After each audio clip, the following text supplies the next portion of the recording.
Assalamualaikum warahmatullahi wabarakatuh. Nama saya Syahril Herdinata dari kelas 11 IPS 2, absen 29. Panggung mula-mula gelap sekali. Tiba-tiba terdengar teriakan ketakutan seorang laki-laki.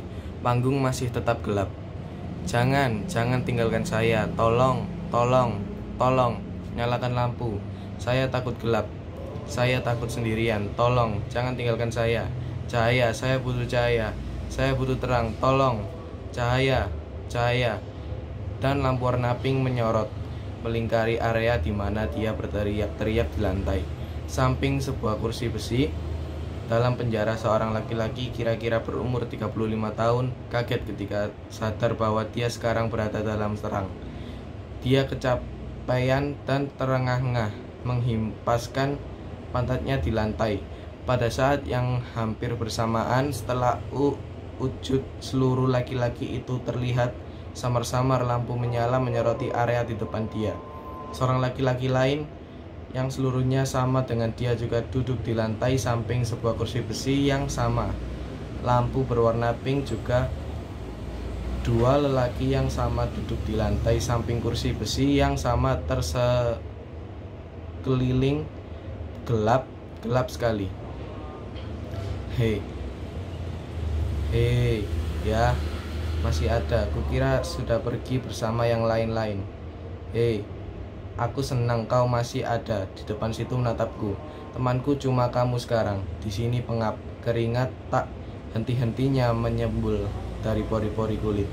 Aku khawatir kalau persediaan air dalam tubuhku habis. Pasti bukan keringat lagi yang keluar, tapi darah. Dan kalau darah sudah habis, sebuah pintu terbuka lebar-lebar dan aku harus mendorong diriku sendiri untuk bilang ayo masuk ruangan besar di sebaliknya. Ruangan besar dari sebuah gedung yang besar, ada di dalamnya. Perabotan-perabotannya bagus. Jenis kursi-kursinya dibikin kayu jati tua atau mahoni. Karpetnya dari India atau Persia. Laki-laki, apa ada hiasan-hiasan dindingnya? Dari apa? Kuningan apa perunggu? Lampu gantungnya dari kristal. Kamar mandinya bersih, artinya tidak terdapat lipas di sudut-sudutnya. Dapurnya bagaimana? Selalu tersedia makanan hangat dalam lemari. Aku pedagang barang antik, harus tahu secara detail perabotan setiap ruangan yang dimasuki. Bagaimana? Apa aku akan ditemani atau sendirian? Berbisik, apa sudah di situ? Apa dia menungguku di situ? Dia menunggu jawaban. Ya, aku tahu kau tidak tahu. Tak seorang pun yang tahu sebelumnya. Masuki gedung itu dulu. Baru kau akan bisa bercerita ada apa dalamnya. Tapi siapa saja yang masuk ruangan besar itu tak akan pernah kembali lagi. Panas cuma keluluan. Jangan khawatir, seorang kawan bisa menyejukkan suasana. Ada seorang di sekitar kita lebih baik daripada sama sekali tidak ada. Pada dasarnya semua orang takut sendirian. Aku juga, kau juga, benar kan? Kita tidak usah dijawab. Aku yakin pasti kau mau. Ya, kita akan ngobrol-ngobrol. Aku dapat pertama, kamu yang kedua. Akan kubeberkan semua tanpa malu-malu.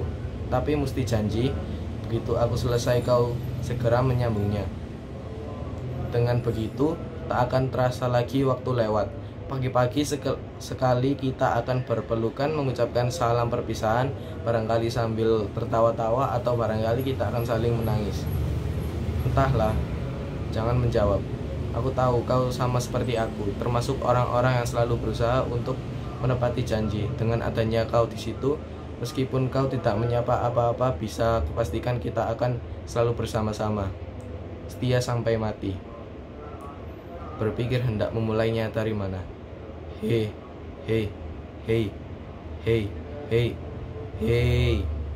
Dia mematut-matut diri, bertingkah sebagai seorang laki-laki jantan. Dia melangkah dengan tegap ke muka ke belakang sampai mati. Bertingkah sebagai tentara, bertingkah sebagai penari, bertingkah sebagai orator, bertingkah sebagai badut. Laki-laki di depannya menirukan gerak-gerak yang dia lakukan dengan persis. Laki-laki tertawa kegelian. Tiruan yang sungguh-sungguh sempurna. Laki-laki itu menangis dari perlahan sampai mengerung-gerung. Dia meratap sampai mati. Suni, kenapa jadi begini? Kenapa kau pergi? Kenapa aku ada di sini? Kenapa mesti ada hal-hal yang mendorong kita melakukan hal-hal? Kenapa kamu tidak mau menurut? Kenapa waktu kamu masih ada rasanya semua terang dan jelas, tanpa kabut? Tiap kupandangi diriku di kaca, maka kulihat wujud seorang laki-laki yang utuh. Lalu sekarang kau entah ada di mana. Jarak dan tembok memisahkan kita. Semua yang terlihat jadi samar-samar. Bukan maksudku melakukan itu terjadi begitu saja, didorong oleh kekuatan yang ajaib, seperti alir sungai yang dibendung. Makin tinggi bendungnya, makin banyak air yang tertampung dan tekanan untuk molos mencari aliran lain makin besar. Lalu suatu saat air tak terbendung lagi, sedang tekanan makin besar, dan tiba-tiba bendungan jebol. Kau tanamkan bibit di sini, tumbuh sedikit demi sedikit hingga berbunga. Waktu kelopak bunga itu merekah, dia bersuara seperti trompet. Suaranya memekakan telinga dan sunyi gemanya. Gemanya melengking, tak tahan aku untuk tidak berbuat apa-apa. Dan bisik-bisik itu, bisik-bisik yang memerintahkan aku supaya melakukan niatku. Musnahkan, hancurkan biar jadi abu sekalian. Dari abu kembali jadi abu, kata bisik-bisik itu dalam telinga. Kekuatan bumi menarik kakiku dalam-dalam, menyeret dan membakarku dalam inti magma yang paling panas. Aku merungkuk, makin merungkuk, rasa panas yang terkutuk membakar, memadat dalam dada, menyiksaku tanpa ampun hingga hari itu tiba. Kau tahu seluruh tubuhku gemetar, panas dan dingin menjadi satu seperti neraka. Dan kau tahu, kekuatan aneh itu yang memaksaku untuk jadi babi gila. Menyeruduk kemana saja, nalurinya memerintahkan untuk nyeruduk. Aku menyeruduk apa saja yang kulihat sebagai musuh, harus hancurkan dalam sekejap. Tapi yang kuseruduk rupanya tembok-tembok besi. Lihat, dua taringku patah, tak lagi bisa dijadikan senjata. Sebagai perhiasan pun cukup buruk kan? Kalau aku ini tentara, maka aku tentara yang tidak baik, tidak punya disiplin, kurang taktis, tidak mampu mengontrol emosi, serta tidak peduli pada batas-batas dan ukuran kecepatan. Perempuan biasa, tidak cantik, tapi punya daya tarik yang luar biasa. Gairahnya hidupnya seperti kuda tak terkendali. Salahku memang mengawini perempuan bekas pelacur, padahal tadinya sudah kurelakan.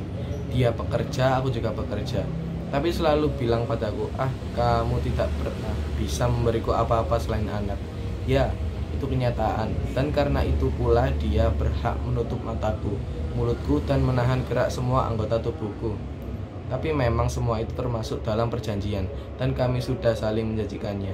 Dulu waktu dia kawini, kenyataan ini mampu kutahan sampai beberapa lamanya, 3 anak. Cuma itu katanya yang bisa kuberikan padanya. Ya, tapi lihat muka-muka anak itu, satu persatu. Kalau mereka masih hidup, lihat dengan teliti seperti siapa mereka. Adakah persamaannya denganku? Sama sekali tidak. Yang sulung entah seperti siapa, yang kedua entah seperti siapa, dan yang ketiga kulitnya hitam pekat dengan mata yang bulat dan rambut keriting kecil-kecil. Anakkukah itu? Aku pernah punya pikiran, mungkinkah ada dokter-dokter jahil yang senang menukar-nukar bayi di rumah sakit bersalin, atau perawat-perawatnya, tapi hal itu tidak mungkin. Mereka pasti menghormati sekali sumpah jabatan, tapi aku bisa memastikan anak yang ketiga bukan anakku. Laki-laki meratap laki-laki di depannya dengan gelisah. Tahukah kamu mengapa aku masih tetap bisa menahan diri selama ini? Masih tetap mendampinginya meski jantung perih bukan main? Karena aku mencintai Su, karena aku sudah bersumpah untuk tetap setia apapun yang sudah dia lakukan. Berteriak, banci, laki-laki lemah, tidak punya tangan besi, pendirian yang rapuh. Ya, aku tahu matamu menuduhku begitu. Tidak apa-apa, aku sama sekali tidak marah. Ini memang termasuk dalam perjanjian, kataku selalu pada Su. Su, lakukan tapi tanpa perasaan cinta. Kelemahan apa yang kau ciptakan selama ini sebagai akibat?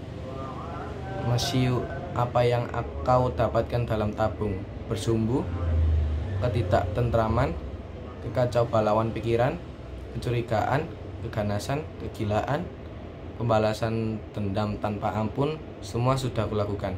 Jadilah laki-laki maka kau harus membunuh, jadilah laki-laki maka kau berhak merusak apa saja, jadilah laki-laki maka dirimu akan kau rubah menjadi 4 dinding penjara setebal 1 kaki tanpa jendela. Jadilah laki-laki maka sebetulnya kau meriam siap ditembakkan, dan meriam itu sudah kunobatkan diriku sendiri jadi laki-laki. Laki-laki dengan naluri hewani yang dibiarkan lepas ikatannya dan kesetiaan di mana dia harus disempatkan. Adakah perkataan itu masih punya arti untuk semua orang? Su pernah menjanjikan padaku. Aku juga pernah sampai anakku yang ketiga dilahirkan. Anak Su. Sekarang apa yang terjadi? Apa yang sudah dilakukan Su? Apa yang sudah dilakukan? Mana tahu dari kesalahan seperti yang selama ini selalu kau bicarakan. Miliki kesetiaan, lalu orang akan jadi seperti dikebiri. Cuma sanggup melihat hal-hal yang baik saja. Satu saat jika kebetulan terlihat keburukan-keburukan yang sebetulnya sudah menjadi mimpi buruknya selama berjam-jam dia tidur, maka dia akan bilang dengan mata merah, "Ah, itu cuma bayang-bayang, bukan kekuatan," padahal terbalik. Waktu kesabaranku habis, aku menyatakan pada Su supaya menghentikan segala kegiatannya. Maksudku baik, demi anak-anak dan masa depan keluarga. Nama baik, kataku padanya. Asuhlah anak-anakmu di rumah, kalau bosan sulamkan baju-baju hangat, atau kalau mau bekerja juga, bekerjalah, tapi yang pantas. Tapi kau tahu yang terjadi kemudian. Su lebih gila lagi, dia seperti kuda lepas kendali. Apa yang terjadi? Kataku dalam hati. Kalau dulu aku masih tidak peduli, sekarang keadaannya berbeda. Umurku mulai menginjak masa tua. Aku butuh ketenangan, aku butuh perempuan yang kucintai dan mencintaiku. Aku butuh perhatian dan diperhatikan, dan semuanya sudah terjadi akibat dari kau. Kelemahan, besok aku akan dihukum mati. Pertama kali dalam penjara, sudah kubunuh 6 orang dan melukai 3 orang. Betulkah itu? Sebegitu besarkah tenagaku waktu itu? Aku tidak tahu. Terima kasih.